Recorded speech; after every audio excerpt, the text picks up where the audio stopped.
Oi, gente, tudo bem? A gente está começando hoje a primeira edição do ManutiCast, hoje com o assunto centralizado no mundo do M&A, principalmente no middle market. A gente está aqui hoje com o Daniel Manucci e com o Alexandre Pierantoni para dar um overview, para dar uma explicada e a gente conseguir falar bem desse setor.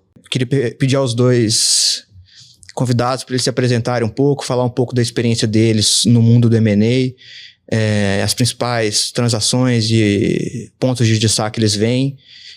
Então, começar pelo Daniel.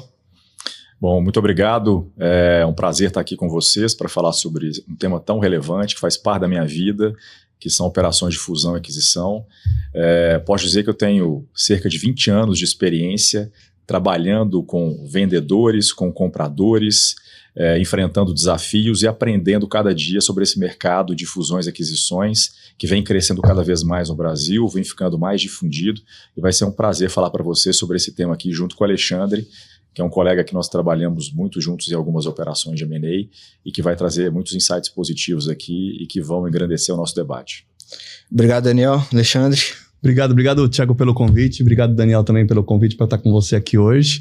Sou Alexandre Pierantoni, lidero as operações da Kroll na América Latina, na parte de fusões, aquisições e transações de empresas. Trabalho há 35 anos também com essas operações. Da mesma forma que Daniel comentou, gostei das palavras dele, adoro fazer isso, assessorando empresas brasileiras, familiares, nos desafios e nesse momento de mercado que continua, né, Thiago, bastante crescendo e amadurecendo no Brasil.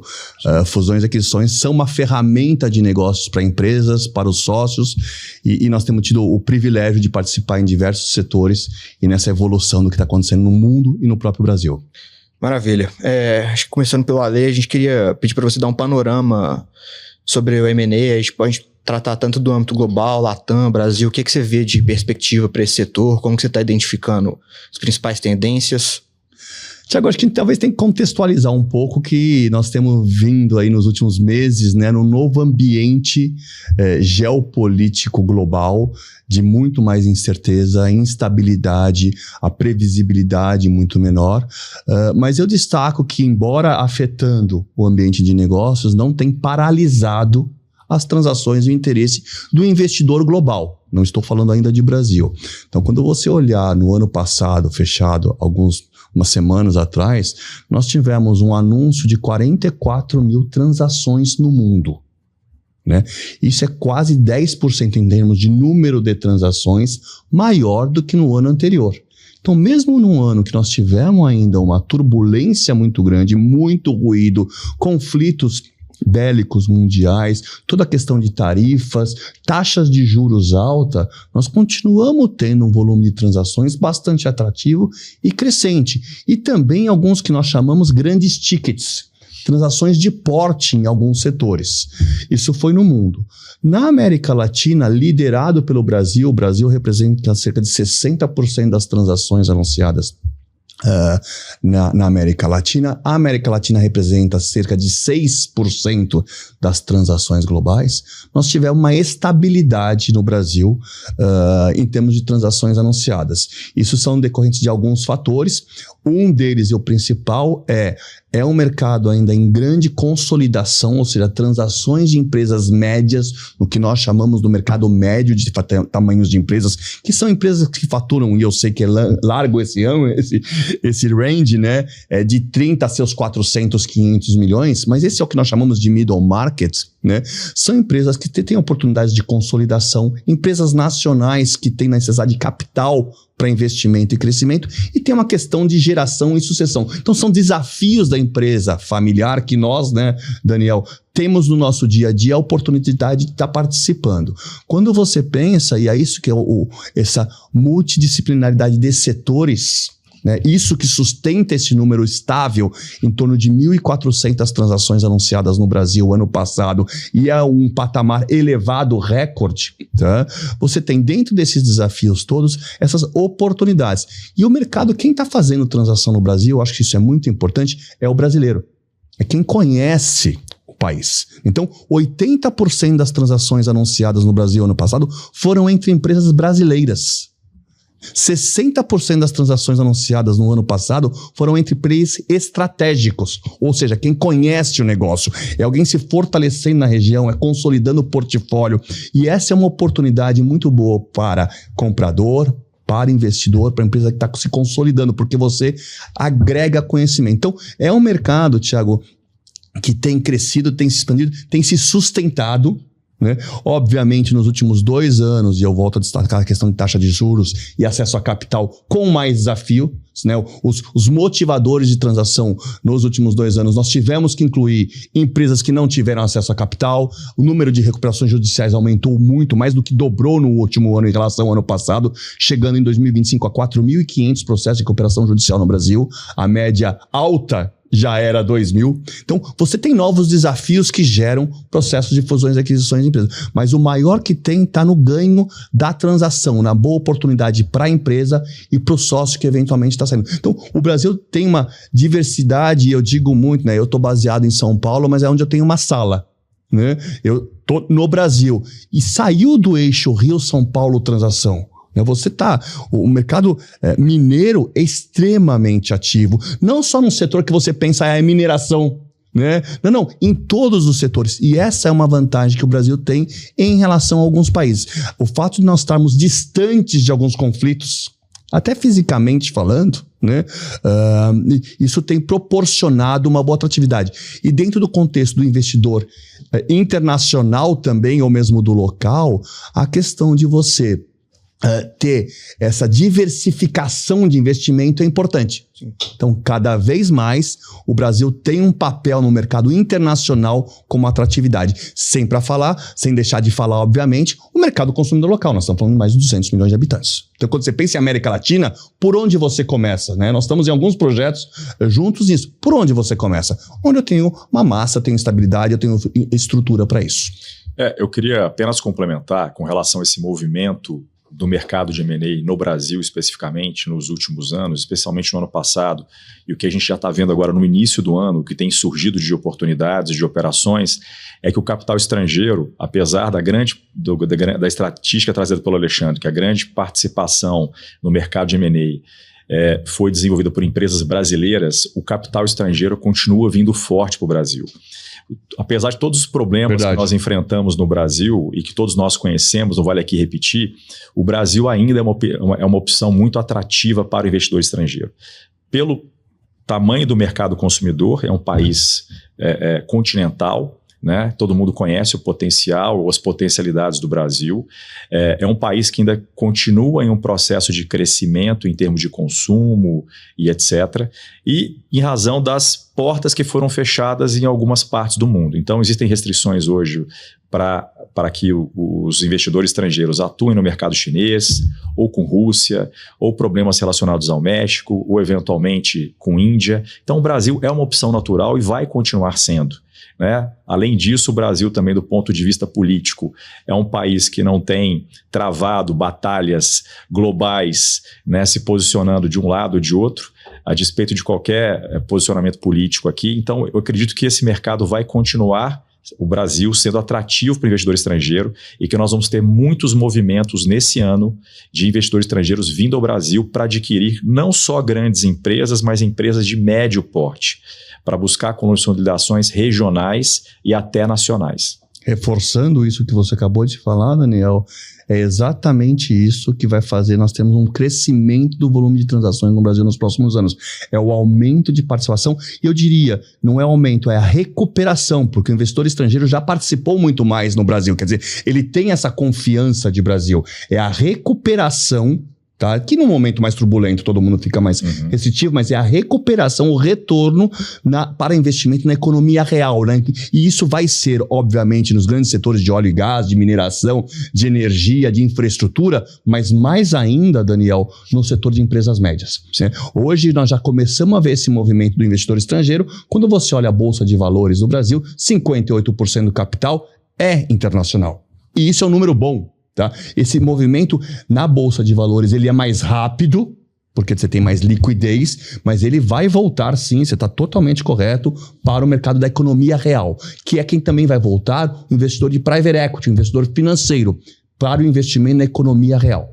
E eu quero até aproveitar, Alexandre, para falar sobre um tema e desmitificar algo que eu escuto muito, principalmente do middle market, das empresas de médio porte e dos donos dessas empresas, né, dos executivos.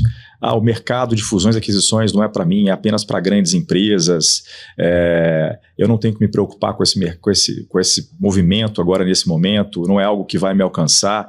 E é muito ao contrário, como a gente está dizendo aqui, o middle market é o mercado mais importante, onde tem mais movimentação na área de M&A.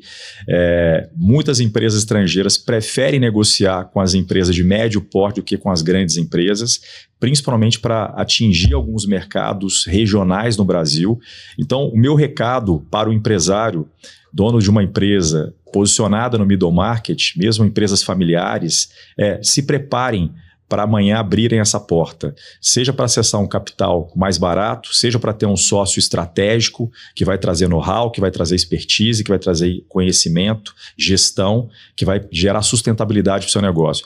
Eu costumo dizer que existem só 2 movimentos a serem feitos pelo empresário. Ou você vai comprar ou você vai vender. Esse é o futuro. É a única coisa previsível no futuro. Ou se você não seguir nenhum desses caminhos, talvez você não vai ter sustentabilidade e não vai sobreviver nesse mercado nacional e global. E aí, né, Daniel e Thiago, a palavra-chave é a que você mencionou, é preparação. É lição de casa bem feita, é um processo estruturado, com começo, meio e fim. E aí a experiência de ter feito os vários, eu sempre digo que a minha melhor transação é a próxima, porque alguma coisa eu aprendi na última. E sempre está baseado nisso, a melhor preparação, com o expertise, não do setor somente, mas do que é um processo, aonde nós queremos chegar, porque a combinação vai ser definida, né, Daniel? A gente já trabalhou algumas situações em cada processo. Não tem certo e errado numa transação, tem o que melhor se adequa dentro de um processo estruturado, de conversar com um interessado, conversar com vários interessados, qual o interesse e o motivador de cada um dos interessados naquele processo. Então, a preparação é muito importante para um processo. Nós estamos falando de processos que demoram 9 meses, 1 ano de negociação. Então, tem diversos profissionais incluídos num processo estruturado, né, com expertise que vão se completando. E aí, essa preparação de antecipar o próximo passo é importante. Quando você está numa relação, e você colocou um comentário interessante, onde o outro lado, né, o investidor ou o comprador, está acostumado com o processo de negociação, você também tem que estar estruturado. E aí você sendo uma empresa familiar, não é o seu dia a dia, mas é o nosso dia a dia, de pessoas que sabem o que é um processo como esse. Então, a preparação para mim é chave. Nós vivemos num ambiente complexo de negócios no Brasil, né, como em todas as frentes, né, e ter esse dinamismo de como, quando e de que forma colocar as coisas é muito importante. Você começa a equilibrar essas negociações. Então, a preparação para um processo e o equilíbrio é muito importante. Eu gosto de dizer, Daniel, que eu quero sim um assessor do outro lado da mesa, porque nós falamos a mesma língua, usamos os mesmos termos. Quando você coloca um argumento, você tem justificativa para trazer informações do mercado. Então, quando você está nessas negociações com investidores internacionais, como você colocou muito bem, né? Mas está num processo estruturado, você equilibra o jogo de forças. Sim. E você tem que fazer uma transação, acho que é um ponto que você de alguma forma começou a tocar, não quando você precisa, mas quando você pode planejá-la. Né? Eu coloquei no começo que, para mim, fusões e aquisições é uma ferramenta de negócios. Né? Então, você tem que estar sempre e aberto, essa foi a palavra que você usou, que eu gostei, aberto para poder ouvir quais são as alternativas. A obrigação de fazer essa transação não tem, mas o papel de um assessor é trazer as alternativas para o dono ou para os sócios no momento da empresa para equilibrar um triângulo, que eu sempre digo, que é o objetivo da empresa é diferente do objetivo do acionista, do dono, naquele momento dele familiar, pessoal ou de necessidade de recursos, e do investidor. Então, equilibrar esse triângulo, principalmente na empresa média, na empresa familiar, de questões de sucessão, de acesso a capital, é muito importante. Como é que você minimiza todos os riscos, maximiza resultado? Você se preparando para um processo. Qual é o valor do negócio? Quem são os interessados? Isso é importante no começo de processo. E aí acho importante um ponto que foi trazido por você, Alexandre, que é a questão relacionada à preparação, e eu agregaria aí ao termo preparação o timing. O timing está diretamente relacionado com preparação. Por quê? Essas oportunidades relacionadas a uma aquisição, uma venda de participação, a buscar um sócio, elas têm um time para acontecer. Qual é o melhor momento? O melhor momento é quando surge a oportunidade. Nós nunca vamos saber se daqui a 1 ano ou 2 anos aquela oportunidade vai voltar para a mesa. Se um possível comprador bate a sua porta e fala, hoje eu quero fazer uma aquisição, eu quero me tornar o seu sócio, eu quero fazer um investimento, por diversos fatores, pode ser que daqui a mais 1 ano ou 2 anos essa oportunidade não volte mais. Então não é possível naquele momento dizer, olha, agora não estou preparado, apareça novamente daqui a 6 meses. Tudo mudou e existem outros concorrentes do seu setor que podem ser alvos também. Então, como o Alexandre bem trouxe aqui, acho que um ponto importante é se preparar antes que aconteça. Mesmo que você não imagine que possa acontecer no curto prazo. Mas esteja preparado para ouvir. Eu tenho uma coisa que eu gosto muito. Porque quando menos se espera, a oportunidade bate na porta. E muitas vezes nós nos deparamos, né, Alexandre, com situações que é o cliente nos procurando e falou, olha, apareceu uma oportunidade e agora eu quero considerar a possibilidade de vender o meu negócio, ou de vender uma participação, ou trazer esse sócio estratégico. E aí a gente vai analisar a situação da empresa. A empresa está completamente despreparada em termos de governança, de compliance. De expectativas da transação de valor. Exatamente. Então, por que não iniciar uma avaliação interna, começar a identificar como se preparar para que isso possa acontecer, caso aconteça, e mesmo que não aconteça, não vai haver nenhum prejuízo. Você vai só apenas melhorar os seus processos, conhecer um pouco mais sua empresa. Então, até aproveitando, acho que essa é uma dica que eu já dou aí para o empresário, para as empresas familiares. Enxergue o seu negócio como um negócio que pode amanhã ter um potencial de ser vendido ou de ser agregado a uma outra operação e se prepare. E no preparar, Daniel, tem acho que um ponto interessante que é uma coisa que eu sempre me preocupo. Nós sabemos muito bem que valor, preço, não é a única coisa importante numa transação. Podemos ficar aqui horas discutindo quais são todas as outras tão importantes quanto. Mas quando você se prepara e entende isso, você até vê como você pode melhorar o valor do seu negócio. Sem dúvida. Você faz uma avaliação hoje, entende o valor do seu ativo do ponto de vista técnico, não somente emocional. Né? Eu sei que existe um valor contextuoso, tudo emocional, mas entende o valor técnico de como eu vou entregar valor, o investidor olha valor, como o mercado olha valor de outras transações ou geração de resultados da sua empresa e aonde você pode otimizar esse valor mais para frente. Então, essa preparação ajuda muito para isso. E aí você tocou num ponto que eu acho muito interessante, que é estar pronto e não necessariamente ter que tomar a decisão de venda naquele momento. Né? Mas também, como eu gosto de dizer de uma forma muito simples, é não querer ser o último bis do pacotinho. Porque se eu já comi o pacote de bis inteiro, eu abro mão do último. Então, você achar que a última joia da coroa necessariamente tem o maior valor é uma afirmação errada. Né? Porque se o cara já comeu o pacote de bis, ele vai se preocupar que ele não precisa comer o último. Então, é o momento de estar preparado, ver quais são as variáveis do mercado e se é um bom momento fazer uma transação para a empresa e para o dono. Sem dúvida. Acho que vocês dois abordaram tópicos excelentes. Acho que a gente já até passou muito na frente, a gente estava alinhado, mas vamos seguindo.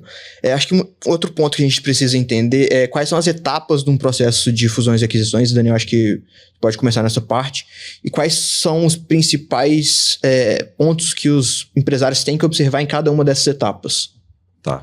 Eu vou tentar resumir um pouco, Thiago, principalmente para o leigo entender melhor, né, como é que funciona um processo de fusão e aquisição. Eu acho que a gente já tocou num tópico importante que é, a primeira fase é a preparação interna. Antes do M&A, estar preparado para enfrentar um processo de M&A, entender o que de fato é um processo de M&A. Então, e a preparação envolve, até puxando a sardinha aqui para o Alexandre e vendendo um pouco o trabalho dele, não só a análise dos aspectos jurídicos, mas os aspectos financeiros. Perfeitamente. E também alinhar já as expectativas do grupo familiar, o que se pretende, até onde eles querem chegar, qual participação eles pretendem vender, se pretendem vender todo o negócio ou uma parte, se o que eles precisam é dinheiro assim injetado na empresa para um processo de crescimento. Então tem vários fatores que têm que ser entendidos e compreendidos previamente uma operação de M&A. Alinhamento de expectativas, acho que esse é um ponto fundamental.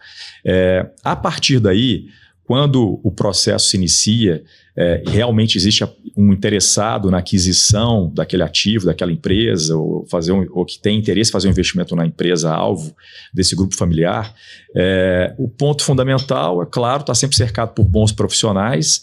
E acho que esse é um ponto super importante, que conheçam o processo de M&A, que saibam fazer M&A de verdade, que não dizem e falam que sabem, mas que na prática não têm experiência, porque, como o Alexandre bem disse, cada M&A é um processo completamente diferente. Nós temos um livro ao final de cada M&A, né? Dá para escrever um livro. Os processos mudam, as interações são diferentes, as exigências dos compradores mudam, as situações dos vendedores são diferentes em cada operação, ainda que dentro do mesmo segmento. Então, a fase inicial, que é muito importante, é uma fase de alinhamento com o comprador, vamos assim dizer, dos detalhes da transação.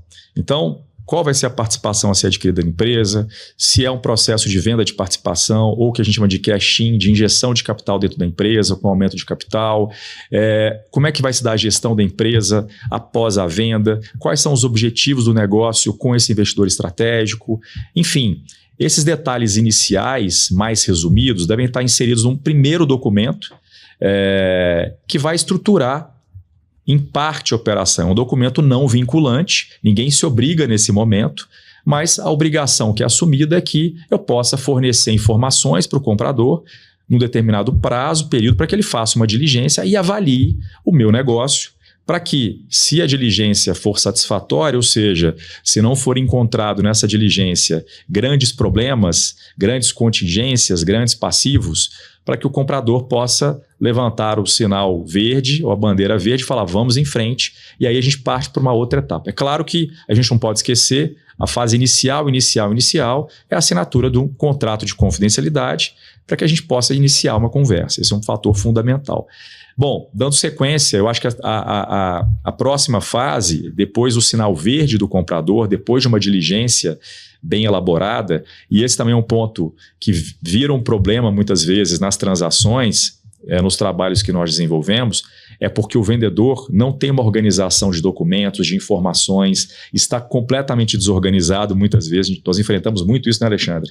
Isso atrasa muito o processo, pode inviabilizar... Quebra expectativas, né? Quebra expectativas, quebra o timing do processo, frustra as expectativas do comprador muitas vezes. Então, de novo, voltamos à preparação, de se preparar antes de um processo, porque a diligência, eu preciso ter uma documentação farta, disponível para ser apresentada num curto prazo. Mas avançando, depois dessa fase concluída, tudo correndo bem, e depois do comprador entendendo que não existem grandes riscos e que a transação pode seguir, a gente passa para a fase que a gente chama de documentos definitivos, que é a elaboração do contrato de compra e venda, um eventual acordo de acionistas. É muito trabalho, né? Regular aí os contratos de aluguel da sede da empresa, se ela for locada para o comprador, e o contrato de prestação de serviços dos vendedores que passarão a ser diretores estatutários da companhia, remunerados pela companhia num outro modelo. E aí eu recomendo sempre o empresário, acho que é um ponto que eu sempre trago para os meus clientes quando eles me trazem, olha, Daniel, pretendo vender a minha empresa, estou aqui com um potencial comprador, o que eu faço? Primeira coisa, vai para o psicólogo. Para você entender... Eu digo que é um dos meus papéis, ser psicólogo, porque ser sócio é uma coisa, ser dono é outra, e ser empregado são coisas. É um dos meus papéis. Essa parte psicólogo está no meu dia a dia. Porque é uma mudança muito radical no processo de condução do negócio. Então, brincadeiras à parte, é algo que realmente eu recomendo, não é verdade. E aí a gente chega numa fase final, depois de assinado o contrato de compra e venda, aí sim um documento vinculante, eu me obrigo a vender o meu negócio, sob pena de pagar uma penalidade.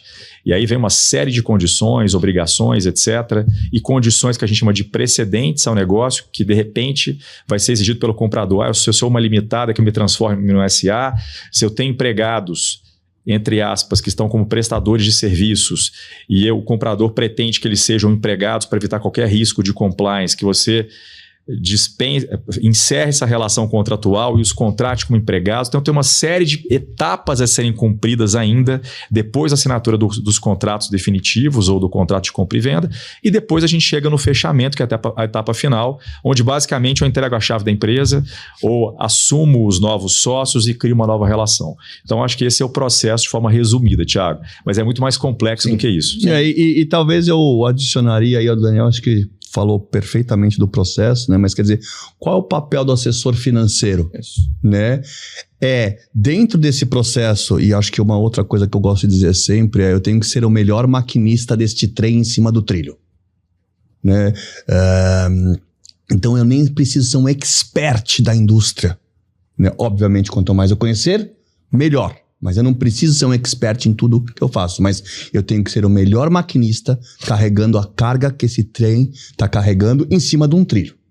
Acho que esse é o melhor. E ser esse melhor maquinista é trazer alternativas para a mesa. O Daniel colocou muito bem o processo como um todo. E aí eu insiro uma caixinha aqui no meio que mas quem que é o melhor comprador? Com quem que eventualmente eu vou conversar para ser investidor? Então um processo estruturado neste trem, ele vai passar em algumas estações que quem são potenciais investidores? Então vamos fazer uma lista aqui de 5, 50, 500, qualquer seja o número, potenciais investidores que nós vamos abordar e oferecer, sim, de fato, dentro de uma confidencialidade que o Daniel colocou, né, Thiago, a operação. E isso é um paradigma que tem que ser quebrado. Você levar a sua empresa no momento que ela está bem para o mercado, para uma transação, é uma coisa positiva. Traz atratividade, traz interesse. Não é porque você está oferecendo a sua empresa que ela está necessariamente numa situação que ela precisa ser vendida. Pelo contrário, você está usando isso como uma ferramenta mesmo. Então você apresentar de uma forma estruturada, e são os mandatos, né, são os trabalhos que nós temos no dia a dia, para potenciais investidores que estão do outro lado procurando oportunidades boas de investimento, não tira valor da empresa, não deprecia a sua empresa. Então, dentro de um processo estruturado, é o valor que o Manu te colocou, é a preparação fortemente, é a transparência de um processo com seus assessores. Né? A pior coisa que nós temos experiências é a surpresa numa mesa de negociação. Né? Você comentou a questão, por exemplo, dos empregados. Existem setores em que tem regimes trabalhistas diferentes. A gente precisa saber dessas coisas para poder ver como endereçar. O problema não é o risco, é como você endereça o risco ou a situação. Então, dentro de um processo estruturado, você tendo todas essas informações, né, Thiago, você apresenta isso através de documentos, o que nós chamamos de book ou information memorando para investidores, para eles fazerem uma oferta na operação. Acho que isso é uma coisa muito interessante, né? Raramente eu coloco o valor na mesa. Eu recebo ofertas de interessados, no plural, para aquela oportunidade, porque cada um vê um valor em situações diferentes. O meu objetivo é fazer uma transação no melhor valor possível, cada um pode ver um valor, por isso que você vê diferentes perspectivas de valor. Uma empresa internacional, às vezes, precisando entrar no mercado brasileiro, vai precisar de uma característica A, B ou C, pode ser de logística, de localização daquela empresa, de licenças que aquela empresa tem, ou de uma estrutura comercial que aquela empresa tem, uma tecnologia que aquela empresa tem. Então, cada um começa a ver, e aí é o livrozinho que dá para escrever de cada transação, cada um começa a ver o seu valor. Então, num processo estruturado, com começo, meio e fim, você vai conectando essas partes. E o Manu te colocou, eu gosto também de uma outra frase que eu aprendi com um advogado muito amigo meu, que ele falou, são diversos contratos, diversos processos, mas a gente pousa o Boeing, né? Nós fazemos, e esse é o nosso papel, o Boeing pousar inteiro, e não cair um trem de pouso num dia e um motor no outro dia, ou em outra hora. Então, sim, é uma complexidade de atividades, conhecimentos diferentes, né? Você tem aí o papel do assessor financeiro também de coordenar esse processo como um todo para o Boeing pousar ao mesmo tempo. Exatamente. Eu queria até aproveitar para dizer sobre isso a importância de termos um time estruturado para enfrentar um processo de M&A. E o papel do advogado é um, do assessor financeiro é outro. Muitas vezes, quando eu sou contratado para iniciar um processo de M&A, o cliente deposita em nós, advogados, a expectativa de que nós vamos executar todos os papéis, do contábil, financeiro e o jurídico. É claro que nós temos noções contábeis, financeiras, a gente acompanha o processo de M&A há muito tempo, mas ter um time que envolva não só o time jurídico, mas um time jurídico conectado com assessoria financeira, que basicamente não é... Muitas vezes os empresários confundem esse papel como de um corretor que vai trazer o comprador, apresentar e falar, agora faça a transação. Não é isso. O assessor financeiro é quem vai conduzir a negociação do ponto de vista negocial, financeiro, discutir as variações do EBITDA, enfrentar as questões mais duras junto ao possível comprador, criar um processo competitivo entre diferentes possíveis compradores. E o Alexandre trouxe um ponto interessante, porque eu vivencio sempre isso, do cliente nos procurar, mas eu preciso primeiro entender o valuation da empresa. E eu costumo dizer, com base também na minha experiência, a gente não compra valuation no mercado. Eu respeito quem faz, não estou criticando aqui as empresas que desenvolvem valuation como parâmetro, mas geralmente, como o Alexandre já trouxe, ou 99% dos casos que eu participo, é o comprador quem dá o preço. E é claro que o vendedor vai negociar, vai... Você tem os seus parâmetros, por isso você faz a sua lição de casa, a sua preparação. Você tem os parâmetros de mercado, os seus parâmetros, suas expectativas, mas você cria um processo competitivo, inclusive, e não é competitivo só por valor, é qual a melhor transação. Você comentou há um tempo atrás, né, Daniel, de se vai ser um aporte de capital na empresa, se vai ser dinheiro para o dono da empresa, o que a empresa precisa, o que o dono quer.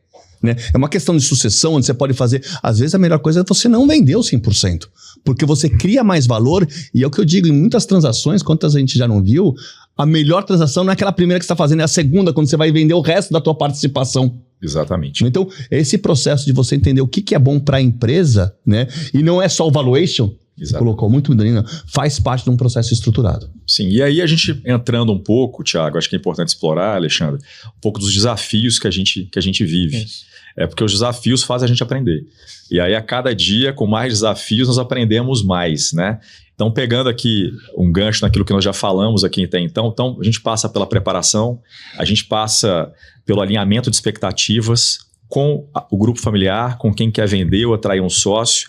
A gente passa por ter uma equipe qualificada, não só jurídica, como a de assessores financeiros que vão assessorar os vendedores da melhor forma possível para que a transação aconteça, e o perfil dos profissionais envolvidos. Muitas vezes nós nos deparamos, nós entramos em alguns processos já como sendo o segundo ou terceiro escritório de advocacia contratados para executar aquele processo de M&A que não se concluía, pelo perfil de alguns profissionais. Qual o perfil? Que não é um perfil muito adequado para um processo de M&A, que é um perfil que não é focado na solução, de encontrar um caminho para que a operação aconteça. Porque eu digo sempre o seguinte, que o M&A começa com menos 125% de chance de dar certo. E ele vai avançando, e aí quando chega perto do fechamento ou do closing, está faltando mais uns 50%. Porque por mais que você tenha assinado o documento definitivo e que esteja tudo encaminhado, alguma coisa ainda pode dar errada. Então acho que o perfil do assessor financeiro, o perfil do advogado é um perfil transacional, de encontrar soluções que vão além do campo jurídico. Exatamente. Além da solução, essa é a palavra... E além da cláusula jurídica, e aí um outro ponto importante nós temos que estar sem nenhuma vaidade para esses processos de negociação, porque não tem um vencedor ou perdedor. Se o advogado do outro lado colocou uma cláusula que você não concorda e você eventualmente aceitar, não quer dizer que é uma fraqueza, mas a gente tem que criar uma solução para o cliente. O cliente quer que a operação aconteça e o nosso papel é fazer com que ela aconteça, claro, trazendo segurança para o cliente, mas com uma visão transacional, negocial, que foge do campo meramente técnico. E aí, né, Daniel, você falou um ponto interessante, estava pensando aqui, aonde cada um vê valor. E valor eu não estou falando financeiro. Mas existem pontos, principalmente nas questões contratuais, né, que não estão totalmente associadas a valor, representam valor, representam risco, mas que são trocas que você vai fazendo do que interessa mais para mim nesse momento versus o que entrega na edição. São trocas positivas, é um processo construtivo. Eu acho que existem diversas posturas, e foi um pouco que você começou a abordar, de papéis na mesa, de posturas de negociação. Eu, particularmente, prefiro uma postura mais construtiva e colaborativa do que de enfrentamento. Né? Você falou uma palavra que não existe na mesa, ego. Né? Não pode ter isso. A pessoa mais importante da transação não está na mesa, é o meu cliente. Ele nunca está na mesa. Né? Ele raramente vai estar na mesa de negociação. Quem vai estar na mesa sou eu. Ele é a pessoa mais importante, não sou eu. Né? O tomador de decisão é ele. E por muitas questões de estratégia, nós tiramos ele da mesa de negociação. né? Então, eu acho que essa questão de você ser construtivo, colaborativo na transação, cedendo, mas identificando o que é fundamental para você, é muito importante. Como é que você desenvolve isso desde a primeira etapa que a gente está conversando quase 1 hora, né? Preparação, qual que é o objetivo? E isso pode mudar. Já tiveram várias transações que eu cheguei no final da transação e falei, olha, desse jeito não tem transação. Sim, tem também a parte mais dura dela, com certeza vai ter, né? Mas se você parte para uma abordagem colaborativa, e aí você falou também algumas palavras importantes, né? De experiência de fazer isso, né, de saber fazer transações, né? É o melhor assessor financeiro para transações. Eu não sou a melhor pessoa para aplicar o seu investimento, onde você vai aplicar o seu dinheiro no banco, né? Esse é um outro assessor financeiro, né? Existe um advogado excelente para fazer compra e venda de imóvel, né? Ou para fazer contrato de licenciamento de marca. Não é, provavelmente, o melhor advogado de fusões e aquisições. Vai ter um advogado de fusões e aquisições, e aí que as parcerias e o trabalho junto, né, acaba criando mais valor para a própria transação. E aí, outro ponto que eu quero destacar aqui é que não existe um advogado que faz a transação, é um time de advogados. Sempre. E aí é sempre importante que o grupo familiar, o empresário que está inserido nesse processo, ao escolher um profissional, escolha não só o profissional, mas o time ligado a esse profissional. Porque o M&A não é só quem conduz a transação do lado técnico-jurídico. Quando a gente vai enfrentar uma diligência, né, uma auditoria, a gente precisa fazer uma avaliação do ponto de vista ambiental, do ponto de vista imobiliário, do ponto de vista civil, trabalhista, enfim. Você precisa de um time full service que possa realmente ter expertise e experiência em cada matéria que surge dentro do M&A. Então, o importante é ter um escritório full service que realmente tem expertise em M&A, que saiba desenvolver esse processo, que trabalhe em conjunto, que esteja realmente integrado para trazer a melhor solução para o cliente. Um único advogado, uma única andorinha não faz verão. Pode ser um excelente negociador, um excelente advogado analisando o contrato de compra e venda, mas a gente precisa ter um time realmente multidisciplinar que entregue uma solução completa para o cliente. E essa complementação é do advogado com o assessor financeiro, né? Eu não faço transação sem o advogado, e o advogado não deveria fazer sem mim. Eu tento não fazer, eu só não faço quando o cliente não quer contratar assessor financeiro. Ele não deveria fazer. Diga-se de passagem, em mais de 60% das transações que nós somos chamados, o vendedor não tem o assessor. Não tem, exatamente. E quando a gente apresenta a figura do assessor e fala dessa possibilidade, existe mesmo. Sempre uma resistência inicial. Existe uma resistência inicial. Por não entender qual é o papel. Exatamente. E essa complementaridade é importante, né? Eu ia falar de um outro ponto onde o advogado é muito importante. De novo, né? Eu já fiz N transações, consigo dar vários palpites e falar isso aqui funcionaria ou não, ou isso não funcionaria não. Tem um aspecto muito importante numa transação que é a questão tributária. Então, o planejamento tributário para poder ver a melhor estrutura tributária, a apuração de ganho de capital, as alternativas societárias para isso, é feito num todo. Volto para o meu exemplo do Boeing, né? Eu negocio o preço pensando numa estrutura tributária. Eu negocio as condições de proteção pensando numa estrutura societária. Então, você tem que ter essa troca de ideias entre todos os players, e você falou para mim, é um time, né? Seja de expertise e de senioridade.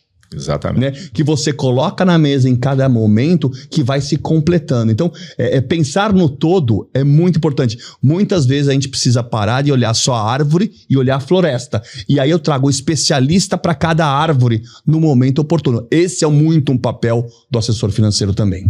Sem dúvida. Acho que, complementando esse ponto de vocês dois, é importante que essas duas figuras também estejam integradas.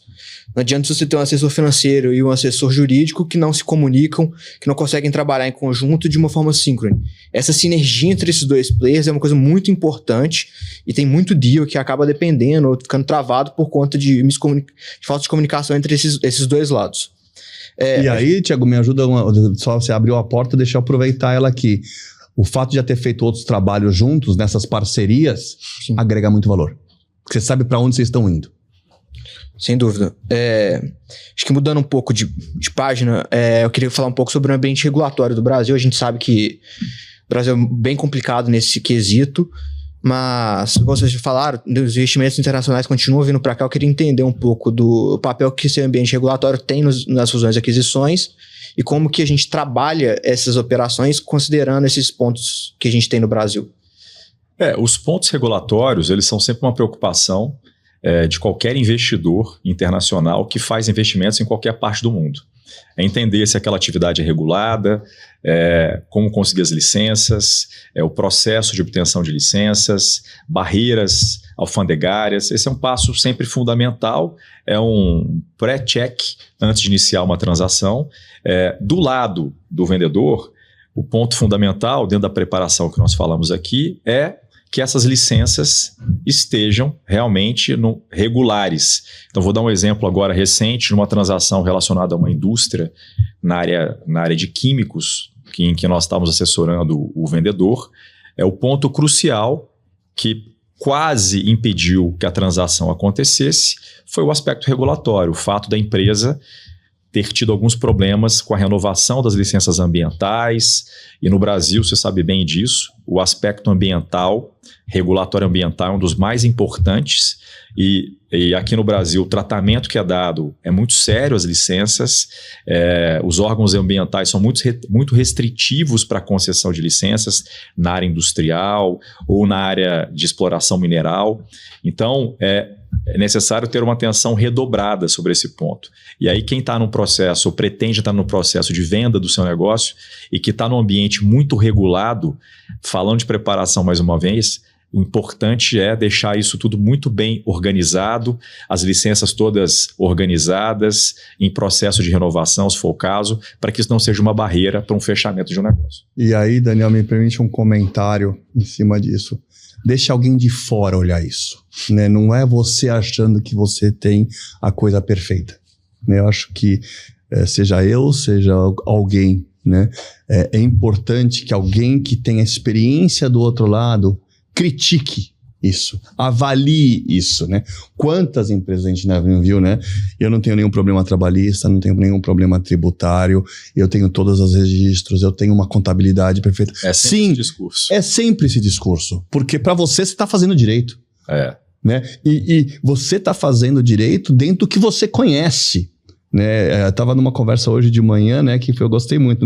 No Brasil é complexo, muda toda hora e você tem que tomar um caminho. Qual caminho você vai tomar? Né? E eventualmente ele vai ter coisas que não estão 100% corretas, não porque você não quer fazer correto, mas porque você não está. Então, ter alguém de fora que está exposto a um ambiente mais complexo, né, e dessas mudanças ajuda na preparação e no próprio processo de negociação, né? Eu digo que todas as empresas no Brasil estão expostas a um risco, a uma contingência. Sem dúvida.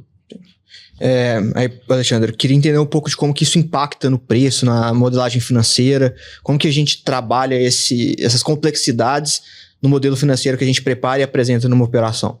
Tiago, impacta em tudo. Acho que a resposta mais simples é essa, desde a linha 1 até a linha 5.000, né? Porque tudo isso vai para preço em algum momento, né? Então, você entender o teu ambiente operacional e resultados hoje e como isso pode ser uma pós-transação com um investidor, né? E para qual investidor, então acho que isso é importante, não é para o investidor, é para qual investidor, você sim também afeta a modelagem. O que é a modelagem? Né? Você trabalhar o plano de negócios, demonstração de resultados, receitas, custos, investimentos, despesas e a geração de caixa da empresa. Porque como uma empresa é avaliada? Com base no que ela gera de caixa para o dono, no último limite, né, no limite. O que é a geração de caixa? E acho que é uma questão estrutural de captação de valor aqui, que eu gostaria de 2 minutos para poder explicar, né? A empresa gera resultado com todos os ativos e operações dela. Isso é muito importante. Então, quando você conclui pelo valor de uma empresa, você está captando o valor da marca, o valor dos caminhões, o know-how operacional. Então, quando você fala que uma empresa vale 10, tudo que ela tem vale 10. Óbvio que existem algumas exceções de necessidade de capital, investimentos, ativos não operacionais que eventualmente estão na empresa, mas olhando a operação, quando um avaliador, quando eu chego e falo, a empresa vale 10, né? Sim, eu estou captando o valor da marca, dos caminhões, do know-how, de toda a estrutura comercial, do software que você desenvolveu que está lá dentro, todo o dinamismo teu operacional. Então, isso é uma coisa muito importante. Entender como cada um vê. Quantas vezes, Thiago, eu não faço avaliação pensando em um comprador específico? Porque ele pode ter uma sinergia, ele pode ter uma sinergia de compra de matéria-prima, ele pode ter uma sinergia comercial. Então, você olhar na modelagem qual que é o meu valor, nós chamamos de valor sozinho, é o standalone, né, no termo em inglês. O valor do seu negócio sozinho, mas dentro de um contexto negocial e como você posiciona, é muito importante na própria modelagem. Nós estamos num caso agora onde nós temos uma modelagem econômico-financeira para poder ver o resultado de valor da empresa dentro de um contexto de manutenção no cenário de compras de matéria-prima e num outro de importação, porque o meu cliente, eu estou assessorando o comprador, tem uma vantagem de poder fazer grandes compras em grandes volumes. Então, com isso, na negociação, você vai tentar captar um pouco do que é o termo sinergia, né? Que é onde você tem esse espaço de negociação. Como é que eu levo... Por que alguém vê que o valor vale 10 e o outro acha que vale 13? Porque ele está vendo um valor específico. Qual a forma, se eu estiver do lado do vendedor, né, de eu aumentar o valor? É tentar pegar um pouco desta sinergia que o comprador tem. Então, já não vou de 10, posso ir para 11, pode ser um comprador que vai para 12. Nós tivemos um caso há 2 anos atrás, logo depois 3 anos atrás, logo depois da pandemia, de uma operação relacionada a viagens, né, que nós tínhamos 2 perfis de compradores totalmente distintos, Thiago. O que era o estratégico e que era o financeiro. O financeiro ia aportar capital na empresa para fazer ela crescer pra caramba. O estratégico podia comprar naquele momento. Eu tinha 2 modelos econômicos financeiros totalmente diferentes. Então eu digo que na parte do valuation, né, tem um efeito colateral positivo, você vai ter um bom business plan de negócios. E depois eu vou calcular o valuation, mas a base do valuation não é o valor que eu quero chegar, são as premissas que vão. Inclusive, do ponto de vista negocial, é quando eu estou assessorando o comprador, e essa é um expertise que você está exposto dos 2 lados da mesa, ajuda muito você pensar como o outro está, se colocar no papel do outro, nos sapatos do outro, de como é que ele se eventualmente constrói-se se você se coloca lá, né? De novo, é o papel colaborativo, você entender como é que ele vê valor, aonde que ele está vendo o valor. Então essa modelagem é muito importante para você discutir. Óbvio que tem questões técnicas, como é que você traz esse fluxo de caixa futuro, que é onde você ampara uma avaliação a valor presente. Eu vou discutir taxa de desconto, taxa de risco, taxa de performance. Tem uma complexidade bastante grande nesse avião, tá? Mas o fator de quais são as premissas, né? Eu digo uma coisa, Thiago, você não concorda com valor, você concorda com premissa. Né? Eu me colocando aqui como comprador e eu vim te fazer uma oferta, a primeira coisa que eu vou te falar não vai ser quanto que eu te ofereço. Eu vou querer discutir com você o futuro da sua empresa. Quais são as premissas? Se nós concordarmos premissa, fazer conta, ficou fácil. É conclusão. Se a gente concordar com premissa que vai acontecer A, B ou C no mercado e que este é o futuro da empresa, eu faço conta, porque eu transformo isso em número e faço conta. E aí eu justifico. Tá? E muitas vezes o meu papel é educacional, né? De termos de... Eu sei que não é o dia a dia, né, da empresa vendedora, né? Então esse é, de novo, é o fato de estar, muitas vezes, 80% dos meus trabalhos é assessorando vendedores, empresas familiares brasileiras, né? Eu tenho que instruí-lo disso para poder fazer o processo. Você ia comentar alguma coisa, Manu? Não, eu ia pegar e falar um pouquinho sobre essa questão das premissas e do futuro da empresa e do projeto do comprador ou do investidor para aquele grupo familiar e para o processo futuro da empresa, que basicamente passa por um alinhamento muito importante de governança também. Uma discussão fundamental, que muitas vezes não é enfrentada e que ela é deixada para o final, e isso pode eventualmente travar a transação. Então, esse alinhamento de expectativas com relação à governança, ou seja, como é que vai se dar a gestão, quem pode vetar o quê, se o investidor resolver mudar completamente o negócio da empresa, é possível, não é? Então, alinhar todo esse processo de governança, ele é trabalhoso, mas é uma discussão fundamental, importante e que deve ser enfrentada logo no início da transação. Talvez não com tanta profundidade para não se estressar a negociação no início, mas é fundamental, é super importante que se discuta isso de frente, de forma aberta, para se entender quem vai estar à frente da gestão, de que forma vai se dividir a gestão, ou se não vai ter divisão da gestão, quem vai efetivamente ter o controle e tomar as decisões estratégicas. Se o vendedor for se tornar um minoritário, que poderes de veto são importantes nas deliberações para serem concedidas, né? Vetos razoáveis para o grupo minoritário, que seria o grupo vendedor, e também um ponto fundamental que é a saída. E se não der certo essa transação? Eu vendi uma participação relevante da minha empresa, 70%, 80%, fiquei lá com 20%, com 30%. Tudo foi bem, os documentos foram bem construídos, mas não deu fit, a relação não funcionou. É importante que o advogado pense também na possível saída para o cliente. Como é que ele pode sair daquele negócio? É possível que ele aperte um botão e venda a sua participação para o grupo de controle, para quem comprou a grande parte do seu negócio? Porque se a gente não pensar nisso e não discutir esses pontos também, você pode ficar com uma participação societária dentro da empresa, uma participação minoritária, que não vai ter liquidez. Porque se o grupo de controle não comprar, quem vai comprar? Você tocou um ponto bem interessante, que é nosso papel, né, do financeiro e do advogado juntos é pensar em toda a transação como um todo. Exatamente. E você colocou das situações que nós já vivemos, né, tem algumas, né, que não foi colocado isso e pensa que esse é um mercado que vem amadurecendo, né, não dá para comparar um contrato social de hoje com um contrato social de 50 anos atrás, né, aquele estava correto, né, e esse também está correto, né, ou endereçava tudo que era discutido naquela época e hoje é muito mais complexo, né, mas nós pensamos na transação como um todo. Eu tenho um caso muito interessante que eu gosto de falar, de uma transação que nós fizemos, vendemos 70%, Manute, de uma empresa familiar, eu posso até falar no segmento de embalagens, e nós vendemos a participação dos acionistas para um grupo comprador internacional, né, e vou fazer alguns números, né? A primeira transação foi vendida 70% a 6 vezes EBITDA. EBITDA é resultado geracional de caixa de um ano específico, sendo de uma forma mais simples. E nós tínhamos um acordo que depois de 5 anos, eu gosto muito desse exemplo, o meu cliente poderia exercer o direito de apertar o botão, né? E ele venderia os outros 30% a 8 vezes o EBITDA. Então eu já tinha um ganho do multiplicador da avaliação, né? Sempre protegido, que se não desse certo o negócio, no mínimo um valor tanto tá garantido. Ou seja, você vê como as coisas vão se amarrando, se preocupando em amarrações aqui, né? E na primeira transação foi feita a venda de 70%, pagamento para o dono, ele colocou no banco e falou, estou rico. Uma pessoa muito simpática, muito agradável. Eu recebi uma ligação dele há 5 anos atrás, quando acabou a transação. Ele apertou o botão e falou, agora realmente eu vou velejar. Porque ele é o CEO da empresa até hoje, tá?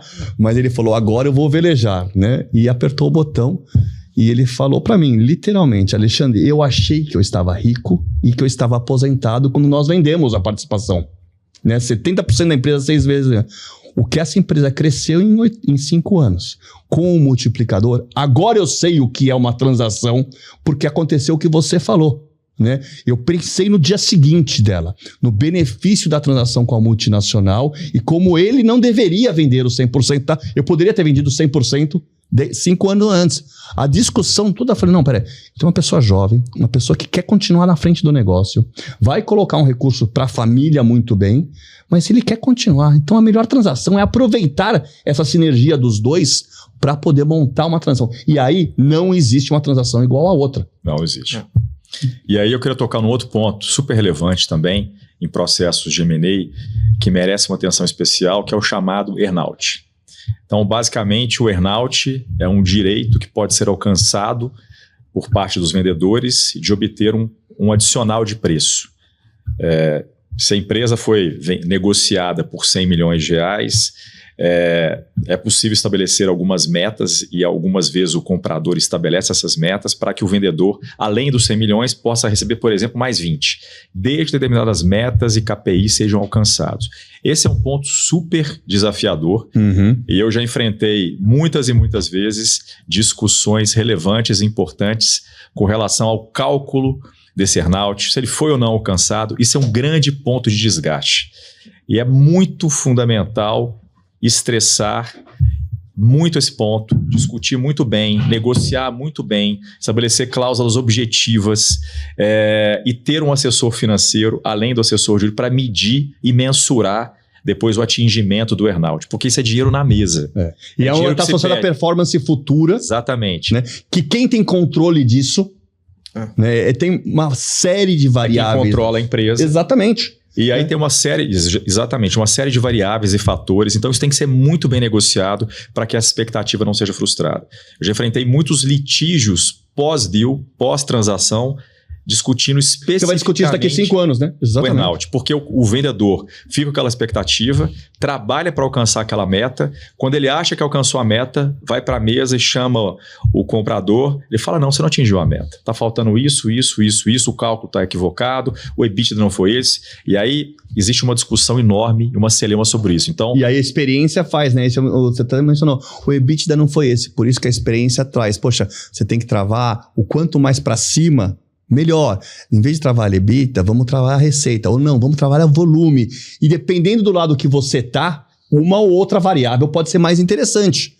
E o EBITDA pode ser afetado pelas despesas que você cria. Pela despesa, exatamente. A partir daquele dia da transação, a empresa tem uma auditoria. Eu não tinha auditoria. Eu tenho um advogado internacional, que eu não tinha. Então, e como é que nós normalmente, né, mitigamos esse risco? Você tem no contrato um anexo que especifica como é que você vai contratar, aprovação de budget, quais são as linhas que vão compor isso, mas as variáveis, e o Manu te colocou, acho que de uma forma muito clara, são tantas porque geram muita discussão. Porque é uma forma, né, a parte do valor associado à performance, ou earn-out, como é o termo técnico que nós usamos, né, é uma forma de fazer uma ponte entre expectativas de valor. Ele é uma forma, tá? Só que num ambiente instável, ele complica, né? Se não for muito bem regulado a forma de cálculo, ele confirma. Eu não tenho sombra de dúvida que é uma ferramenta para você aproximar as partes. Você sai da diferença de oceano e vem para a diferença de rio, né? Mas mesmo assim você tem que fazer uma ponte em cima desse rio, senão você não cruza. Exatamente. Eu acho que tá interessante esse ponto, para vocês verem, na parte contratual, que teoricamente seria uma parte mais jurídica, o tanto que o assessor financeiro ainda faz diferença no negócio. Então, a negociação é até depois que se assina, né? E é interessante porque muitas vezes os clientes nos procuram para dizer o seguinte, olha, eu preciso da sua assessoria num processo de venda da minha empresa. Eu acho que é basicamente um contrato, deve ter um contrato padrão aí. Então, faz esse contrato para mim como se fosse apenas e tão somente o contrato de compra e venda. Nós falamos de todas as etapas, que falamos de vários pontos de complexidade, governança, de earn-out, de garantias e de uma série de condições precedentes. Então, é muito mais complexo do que se imagina, mas não é impossível de se fazer, né? Desde que você esteja bem assessorado aí por bons assessores e profissionais que realmente conheçam e saibam a extensão de um projeto como esse. Eu costumo dizer muito para os meus clientes quando batem na minha porta pela primeira vez, falo, olha, esse é o negócio mais importante da sua vida, a sua vida está lá. Porque a empresa, para os grupos familiares, é um histórico do avô, do fundador, do pai, a terceira geração. Então tem um histórico emocional. Então, eu não vou dizer que é a coisa mais importante da vida, tem coisas mais importantes, mas uma das mais importantes para o grupo familiar. Faz parte da história da família. Então é importante que nesse momento você realmente dê um tratamento especial. Não entenda que é algo simples, não entenda que qualquer pessoa vai conseguir fazer. Dê atenção e o valor para os profissionais que vão trabalhar nesse projeto para defender um dos seus ativos mais importantes. Eu digo, né, fazem parte da sua vida. Se não é o maior ativo financeiro, ele tem um valor emocional também. Muito grande. Porque provavelmente o empresário de sucesso já tem o seu recurso, já tem a sua solução financeira de vida e eventualmente para algumas gerações. Mas mesmo assim continua sendo aquela empresa, né, um ativo importante para ele. Às vezes tem o nome da filha. Exatamente. Dele. Eu tenho situações disso, o nome da empresa é o nome da filha. E eles já tinham recursos, a preocupação não era recurso, era o que vai acontecer com a marca depois. É muito importante isso, né? E eu só fazendo um comentário no que você falou da complexidade, né? Parece simples, né? Nós entramos no avião, sentamos depois de 5, 6, 7, 8, 10 horas também em algum lugar. Próxima vez que você sentar no avião, pensa como que ele funciona, né? Pensa só, então, em uma parte, como a turbina funciona e pensa que ela vai chegar lá, pousa, sai gente, ela volta a funcionar mais 12 horas. Então, é uma complexidade que é uma máquina trabalhando. Né? Então, essa repetição, esse aprendizado para chegar nisso ajuda muito num processo. Né? Parece simples e fácil, Daniel. Esse aspecto emocional que você trouxe é tão interessante. Trazer um fato pitoresco aqui. Eu já me deparei com uma transação em que passamos por todas as etapas. Aos 47 do segundo tempo, a transação não ocorreu. Qual o motivo? Os vendedores não aceitaram e não aceitavam que o nome da empresa fosse alterado. Tá. E eu perguntei ao cliente, mas você está vendendo a empresa? Uhum. Você não vai estar mais no negócio, mas o nome, o legado para a gente é importante. Esse nome tem uma história na minha família e o nome da empresa não pode ser alterado. Se ele for alterado, não tem dinheiro nenhum que me faça vender. E assim foi feito. Posso te dar um não outro foi exemplo? feito o negócio e era um caminhão de dinheiro, porque, não vou dizer que é pouco importante, muito pelo contrário, era um ativo, um valor muito importante para os vendedores. Então, não foi feito o negócio porque o nome da empresa seria alterado. Eu vou te dar um outro exemplo que não está associado ao nome da empresa, mas a questão familiar. Né? E muita gente que está vendo a gente vai entender isso. Nós estávamos nos 47 do segundo tempo, faltava um mês para poder assinar ainda o contrato. Meu cliente saiu com a esposa de férias. 4, 5 dias. Recebo uma ligação dele, porque aí entra uma palavra que vocês comentaram, o psicólogo, né? Eu digo para o meu cliente ou para minha cliente, né, que ela vai falar comigo mais do que fala com o marido ou com a esposa durante alguns períodos, né? Nos auges da negociação, a gente conversa o tempo todo, né? Porque é uma parceria de trabalho, de confiança, de construção de uma confiança, e eu recebo a ligação do cliente. Alexandre, estamos aqui na Itália, tomando um bom vinho, a gente gostava de vinho, discutia sobre vinho, etc., e minha esposa me perguntou o que vai acontecer com as crianças depois da transação. E eu parei por 2 segundos e falei, crianças. Quem são as crianças? Eu não conhecia, né, as crianças. Não, você conhece, são os meus filhos lá, o diretor financeiro, o diretor administrativo. Eu falei, as crianças de 50 anos de idade, né, que são profissionais excelentes, estavam lá na empresa. Eu falei, não, depois da transação, eles vão ficar um período, depois eles saem, conforme está combinado, são essas as crianças. Ah, entendi. Você vê, não era mais uma questão de valor. Sim. Da transação, do que acontecia no dia seguinte, mas o que ia acontecer depois de 2, 3 anos com os filhos deles. Então, isso é uma coisa que você tem que ir endereçando. É o lado psicológico. Sem dúvida. Sim. Sem dúvida. Fechamos a transação, tá? Só para deixar muito claro, nós resolvemos o problema. Não, então eu acho que é para dizer que é muito mais que apenas e tão somente o lado jurídico, ou financeiro, o lado assessor financeiro. Tem várias repercussões, vários aspectos. Então, por isso que eu fico brincando que uma operação de M&A começa com menos 150% de chance de dar certo e vai avançando. Porque tem muitos desafios a serem enfrentados, muitas discussões, leva tempo. Não existe M&A e fast food, também queria dizer isso, que acho que é importante.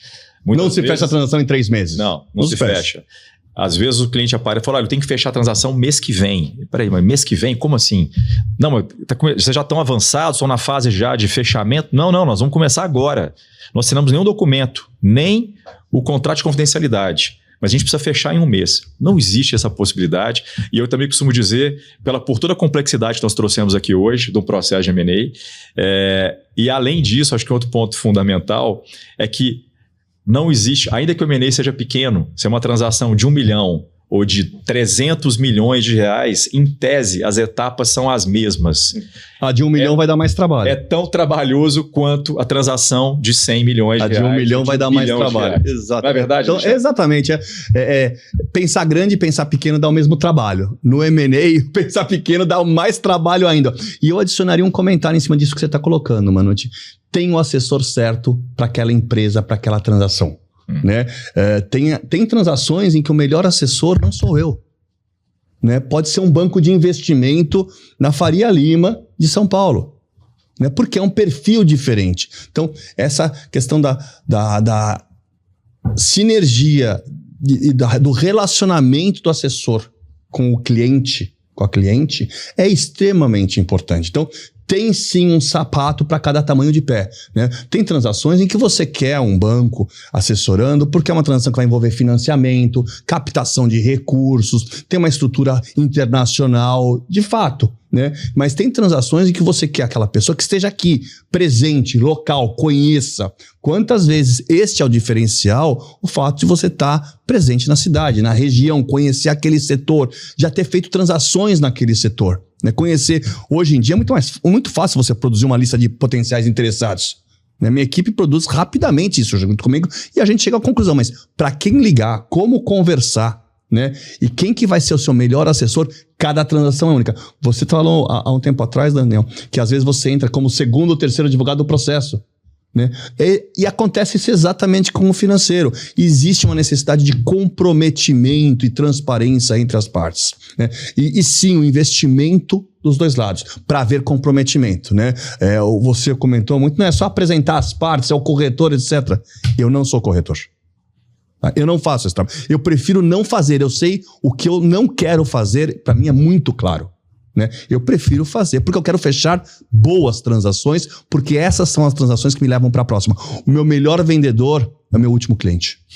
É quem vai mais me recomendar. Eu não discuto nem honorário quando o meu cliente me recomenda para um outro cliente. Porque ele sabe que a transação se paga. Sim. Eu queria trazer um ponto final aqui, que é um recado importante para o vendedor, né? Para o grupo familiar que pensa em ir para um processo de M&A ou que está enfrentando um processo de M&A, que você não tem obrigação de fechar. Por que eu estou dizendo isso? É verdade. Eu me deparei com algumas situações e uma dessas situações aconteceu há mais ou menos 3 anos atrás e basicamente foi uma transação que se alongou por 1 ano e meio, um processo complexo, um grande ativo, uma grande empresa, uma empresa importante, mas um grupo familiar. Uhum. E aos 47 do segundo tempo, no momento, Alexandre, do closing, tá? De literalmente fazer o Pix e fazer o pagamento para os vendedores. Na minha época era passar o cheque, tá? Exatamente. O Pix ajudou muito a gente fechar as transações de M&A, diga de passagem. Agora a gente pode fechar qualquer hora do dia e da noite. Exatamente. E aí, tudo certo, né? Todo alinhamento feito com os advogados do comprador, com o assessor financeiro do lado do comprador, com o nosso assessor financeiro do lado dos vendedores, um grupo familiar. Aos 47 do segundo tempo, no dia seguinte, no dia do fechamento, o dia que todos iam se encontrar para já abrir o champanhe e celebrar, assinar o documento de fechamento, o documento final e já fazer a transferência dos recursos para os vendedores, a família me procura e fala: Daniel, não estou confortável, pensei bem e acho que talvez não seja o momento. Mas estou preocupado porque a gente envolveu tantas pessoas. Todo mundo se envolveu, você, o nosso assessor, tanto tempo de transação, estou com vergonha de como é que eu vou falar isso para o lado de lá, para o comprador e etc. E a minha fala para essa família foi: vocês não precisam ter vergonha, não precisam se preocupar, é a vida de vocês, o negócio de vocês, depois de dar esse passo não tem volta. É melhor ficar vermelho agora do que roxo depois. Então, ainda que cheguemos aos 47 do segundo tempo, é possível parar tudo e falar não. Por qualquer razão. Quantas vezes já não aconteceu isso? Então, acho que isso... Esse é um amadurecimento do processo. Por isso que você não está pressionado para fazer é importante. Por isso que você conduzir o processo, né, e não ser conduzido por ele, exatamente, é importante, porque você se dá o direito correto de falar quero ou não quero. Exatamente. E eu sempre começo... Porque não é só valor, tem a questão emocional. Exatamente. Por isso que eu sempre começo qualquer projeto dizendo para o meu cliente: você não tem obrigação de fechar. Se você, em qualquer fase do processo, entender que você não está confortável, estamos discutindo aqui a governança. A estrutura de governança para mim não vai funcionar, não me sinto confortável, estou me vendo aqui como empregado deles depois num segundo momento, vai trocar a marca, vai mudar isso, mudar aquilo, não quero, a gente pode parar. E aí, paciência, faz parte. E é um aprendizado. Tô falando uma palavra juntos, porque é um aprendizado. Eu acho que esse é um, talvez para resumir, né, Daniel, é um aprendizado que se você coloca no momento correto da vida da empresa e do dono, gera resultados positivos para a empresa e para o dono. E eu gosto sempre de diferenciar isso. Uma coisa é o que a empresa precisa, uma coisa é o que a família ou o dono quer no momento de mercado, né? Você traz benefícios sem ter a pressão e a necessidade de fechar. Exatamente. É um processo, a gente falou da complexidade dele, mas é o meu dia a dia, né? É o envolvimento nosso total do dia a dia, em processos separados, porque fazer vários, você vai pensando em várias coisas, vão se complementando, é um aprendizado em cada um, é um livro em cada um, mas é isso que a gente sabe fazer. Exatamente. E tem que fazer com muito gosto. Tem que fazer com muito gosto. Exatamente.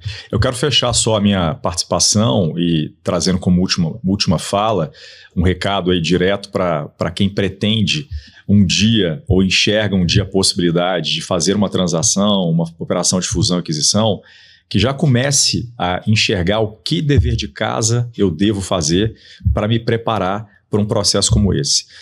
Como a gente falou aqui, a gente tocou muito no ponto da preparação, do timing, né, da importância de uma operação de fusão e aquisição, não só para agregar valor para os vendedores, mas para agregar valor ao negócio, para gerar know-how, para gerar sustentabilidade, para gerar eventualmente até uma expansão internacional.